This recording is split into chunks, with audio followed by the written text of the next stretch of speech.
நாளை டெல்லியில் சனிக்கிழமை நடைபெற இருக்கக்கூடிய இந்தியா கூட்டணி ஆலோசனை கூட்டத்தில் தமிழக முதல்வர் மு.க.ஸ்டாலின் பங்கேற்க உள்ளதாக கூறப்பட்டிருந்த நிலையில் அவரது பயணம் திடீரென்று ரத்து செய்யப்பட்டுள்ளதாக தகவல் வெளியாகியிருக்கிறது. அது குறித்த ஒரு செய்தியை நமது கடையரி டிவியில் என்ன என்பதை பற்றி நாம் பார்க்க போகிறோம். அதாவது மக்களவைத் தேர்தல் நாடு முழுவதும் 7 கட்டங்களாக நடைபெற்று வருகிறது. இதில் 6 கட்ட தேர்தல் முடிவுற்ற நிலையில் 7ஆம் கட்ட தேர்தல் சனிக்கிழமை நடைபெற இருக்கிறது. தொடர்ந்து ஜூன் 4ஆம் தேதி வாக்கு எண்ணிக்கை நடைபெறுகிறது.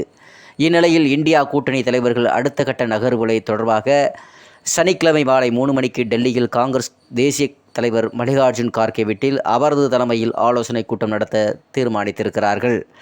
இக்கூட்டத்தில் கார்கே, சோனியா காந்தி, ராகுல் காந்தி, டெல்லி முதல்வர் அரவிந்த் கெஜ்ரிவால் உள்ளிட்ட இந்தியா கூட்டணி தலைவர்கள் பங்கேற்க இருக்கிறார்கள்.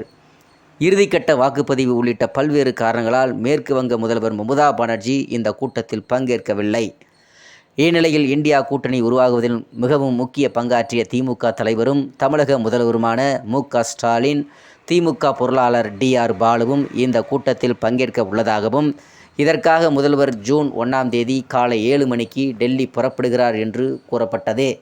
இந்நிலையில் தற்போது முதல்வரின் டெல்லி பயணம் ரத்து செய்யப்பட்டுள்ளதாகவும், இந்தியா கூட்டணி தலைவர்கள் கூட்டத்தில் திமுக பொருளாளர் டி.ஆர். பாலு பங்கேற்க உள்ளதாகவும், அதற்காக அவர் இன்று வெள்ளிக்கிழமை டெல்லி புறப்பட்டு செல்வதாகவும் தகவல் வெளியாகி இருக்கிறது என்பது பற்றி செய்தி வட்டாரங்கள் நமக்கு தெரிவிக்கிறார்கள்.